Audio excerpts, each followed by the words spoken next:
누구나 쉽게 할 수 있는 주식 투자는 그럼 부채를 사용해도 될까? 레버리지를 써도 되는 걸까? 그게 부채의 유용성을 활용하는 방법일까?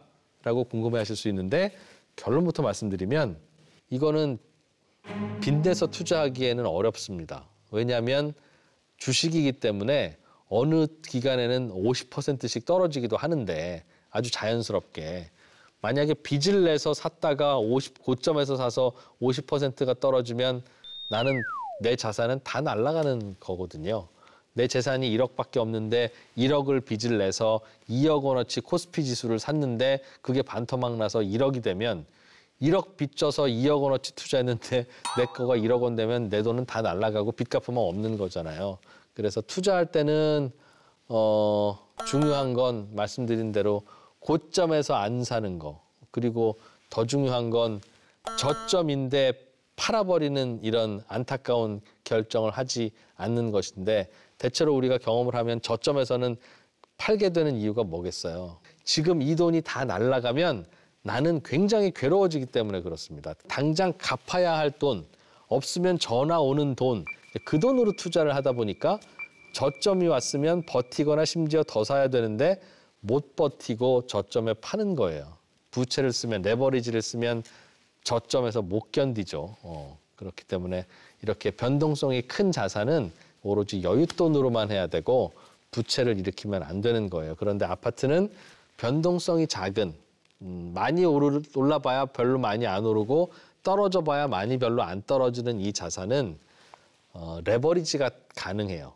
그래서 주식과 부동산은 방향은 같이 가지만 그 과정이 굉장히 서로 다르기 때문에 주식은 그냥 사는 게 아니라 항상 기다렸다가 위기가 왔을 때 저점에서 이건 저점이다 싶을 때 한 번 더 기다려서 우량주 매물이 나올 때까지 기다렸다가 사는 거고 아파트는 특별한 변동성이 크지 않기 때문에 사놓고 기다리는 거다. 이런 투자의 격언이 있죠.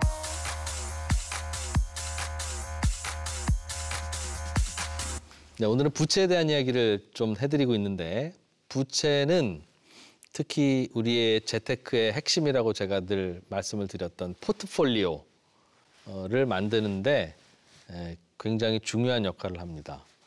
우리가 재테크를 할 때 포트폴리오를 만들어야 되는 이유는 두 가지예요. 하나는 그 주식과 채권과 뭐 부동산과 금과 이렇게 성격이 다른 자산들을 묶으면 긴 시간 동안을 보면 비슷한 수익률을 거둡니다.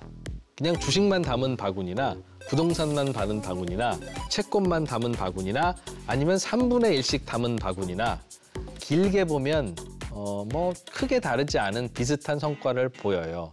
그런데 주식만 담거나 부동산만 담거나 채권만 담거나 금만 담거나 하는 것은 그 사이에서 변동성이 굉장히 커요. 몰빵이니까. 그런데 어차피 길게 보면 비슷한 결과를 낼 거라면 섞는 게 안전하죠. 섞어 놓으면 이 녀석이 오를 때는 이 녀석이 안 오르고 이 녀석이 안 오를 때는 이 녀석이 오르고 그러면서 그 진폭이 크지 않을 거라고요. 그렇게 해서 이런 그 변동성을 줄일 수 있어서 포트폴리오를 만드는 게 좋다. 이게 이유가 하나였고요. 또 하나는 우리가 재테크를 왜 하는가라고 하는 질문을 스스로 던져보면서 생각해봐야 할 포인트입니다.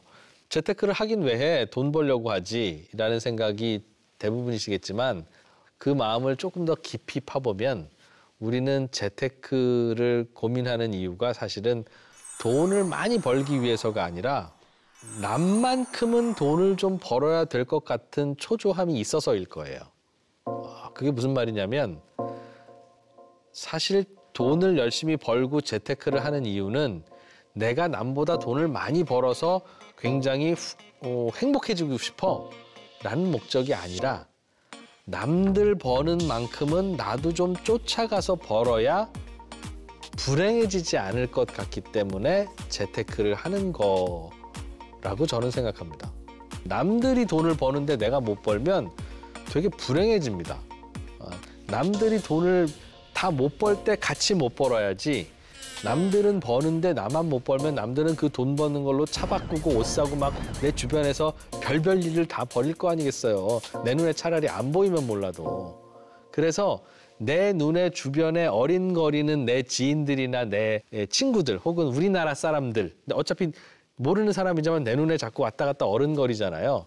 내 눈에 어른거리는 사람들은 도대체 투자를 어떻게 하고 있는지를 파악해서 그 사람들하고 비슷한 포트폴리오를 맞춰주는 건 굉장히 중요합니다. 예를 들면 우리나라의 국민들은 일반적으로 부동산 자산의 70, 주식을 포함한 금융자산의 30 이렇게 넣어놓고 있거든요. 이게 옳은 포트폴리오인지 아닌지는 알 수 없어요. 그러나 나도 부동산의 70, 주식의 30 이렇게 넣어두는 게 필요하다고요. 왜냐하면 내 주변에 어른거리고 내 눈에 띄는 사람들의 포트폴리오와 내 포트폴리오를 비슷하게 맞춰놔야 그들이 돈을 벌 때는 나도 벌고 그들이 잃을 때는 나도 잃고 최소한 그들만 벌고 나는 못 벌어서 그들이 내 눈앞에서 막 옷 사입고 차 사고 집 사고 하면서 내 마음을 아프게 하는 나의 행복도를 떨어뜨리는 그 상황을 막을 수 있잖아요. 세상의 포트폴리오는 어떤 포트폴리오가 완벽하고 가장 좋은 포트폴리오인지는 아무도 모른다. 그 말은 맞아요. 그런 게 있다면 다 그걸로 했겠죠. 그런데 그러면 이 세상에서 두 번째로 좋은 포트폴리오는 내 주변에 있는 사람들이 갖고 있는 포트폴리오와 내 포트폴리오를 맞추는 것이다. 왜냐하면 그게 돈을 제일 많이 벌어주는 포트폴리오는 아닐 수 있지만 마음을 제일 편하게 만드는 포트폴리오라면 그건 맞기 때문에 그럴 거예요. 그런데 알겠어요. 내 나이가 이제 70살이에요. 내가 지금까지는 부동산도 안 사고 뭐 주테크도 안 하고 적금만 하다 보니까 어쨌든 사업도 잘 되고 해서 100억이라는 자산을 모았어요. 그러면 70억은 부동산을 사고 금융자산은 30억을 사고 이제부터 그러라는 말입니까? 그렇습니다. 그런데 그렇게 자산이 이미 만들어진 분은 뭐 부동산 뭐 주식 뭐 만들려면 만들 수 있겠죠. 문제는 이제 막 사회생활을 시작한 청년들의 경우엔 부동산 70, 금융자산 30을 이걸 어떻게 만드냐 하는 질문이 이제 떠오르는 거죠. 예를 들면 내가 재산이 지금 이제 사회생활 막 시작해서 3천만 원이 있다고 쳐요. 3천만 원의 70%면 2,100만 원인데 2,100만 원짜리 부동산이 어디 있어요? 그런데 이 질문에 대해서 이런 식으로 생각해 볼 수 있을 겁니다. 이제 사회생활을 막 시작하는 분은 앞으로 대략 한 30년 정도 경제활동을 하게 될 거예요. 그런데 앞으로 30년 동안 경제활동을 하면 뭐가 들어오겠습니까? 나한테. 현금이 들어올 거예요. 모르겠습니다. 앞으로 30년 동안에는 소득이 어떻게 될지 모르지만 대략 한 20억 정도의 현금이 앞으로 30년 동안 아마 들어오시게 될 거예요. 그럼 이제 막 사회생활을 시작한 분은 나는 돈이 지금 하나도 없는데요? 라고 말을 하지만 사실은 이분은 이미 포트폴리오에 앞으로 벌 돈 20억이라고 하는 포트폴리오가 이미 있는 거예요. 그러니까 아무 문제가 없고 아무 변화가 없다면 이분은 앞으로 30년 후에는 재산이 현금 20억 뭐 이렇게 되어 있을 거라고요. 그런 가정을 하면 앞으로 30년 후까지 그냥 기다려서 연봉을 계속 모아서 20억이 되면 거기에 70%인 14억짜리 부동산 자산을 사면 돼요. 그러면 한 30년 후에는 아주 이상적인 포트폴리오가 만들어지겠죠. 그런데 그렇게 되면 부동산을 안 사고 그대로 갖고 있다가 30년 후에야 그동안 모은 돈으로 그때 부동산 포트폴리오를 만들면 그 사이에 부동산이 막 급등해버리면 어떡해요. 그러니까 30년 전에는 14억이면 내 마음에 드는 집을 살 수 있었는데 30년 후에는 돈은 열심히 모았지만 14억으로는 그 집을 못 살 수 있는 그런 상황이 있을 수 있잖아요. 그리고 또 반대로 이런 선택도 가능할 수 있을 거예요. 앞으로 20억이라고 하는 그런 현금이 들어올 가능성이 거의 확실한 직장에 나는 다니고 있다면 지금 어떤 식으로든지 빚을 내서 10몇 억짜리 부동산을 사고 나머지 기간에 들어오는 현금으로는 이 빚을 갚는 겁니다. 그럼 60세가 됐을 때는 부동산 70, 금융자산 30이 만들어졌을 거예요. 똑같은 결과가 올 겁니다. 즉, 한 분은 그냥 계속 돈을 모아가다가 60세가 됐을 때 그때 부동산을 구입해서 부동산 70, 주식 30을 만드는 것. 두 번째는 먼저 부동산 70을 어떻게든지 빚을 통해서 만들고 나머지 기간 동안 그 빚을 다 갚아가는 선택을 하는 것. 두 가지인데 만약 나는 건강도 안 좋고 우리 회사도 불안해서 중간에 그만둘 리스크도 좀 있는 것 같아. 꽤 커라고 생각하면 그분은 빚을 내서 부동산을 사시면 안 돼요. 나중에 포트폴리오를 만들 때 위험해집니다. 그런데 반대로 아니야 나는 뭐 건강하기도 하고 우리 회사도 뭐 나쁘지 않은 회사고 그래서 특별한 내가 무슨 문제가 없다면 앞으로 30년 동안 계속 나는 이 회사에서 차곡차곡 월급을 받아가면서 나의 재산에는 현금이 늘어날 거야 라는 가정을 더 강하게 하신다면 먼저 부채를 일으켜서 부동산을 사놓고 나중에 갚는 그런 방식도 선택할 수 있다는 거예요.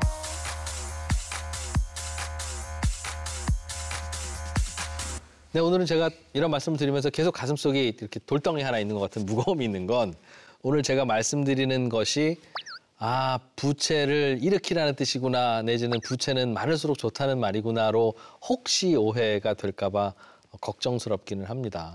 차라리 저보고 그냥 찍어주세요라고 한다면 앞으로 3년 후, 5년 후에도 존재할 만한 뭔가를 구매할 때 쓰는 부채라면 그건 고민을 해보시고요. 어떤 자산을 구입하는데 그 자산의 변동성이 이 부채를 충분히 견딜만 하다 싶을 때는 부채를 고정관념만 갖지 마시고 고민을 해보십시오. 그러나 신용카드 현금 서비스 내지는 신용카드 물건 구매 같은 그런 소비에 대한 부채는 나쁘다고 하기도 어렵지만 오늘 제가 말씀드린 바람직합니다라고 하는 범주에 있는 부채조차도 아닙니다. 소비를 하는 데 쓰는 부채라면 그건 좀 주의하시는 게 좋겠습니다라고 굳이 그런 정리와 조언은 드릴 수 있겠네요. 물론 사실 이 부채라는 그 시스템은 소비재를 살 때도 부채를 계속 일으켜 줘야 경제 전체가 활성화되는 면은 있습니다.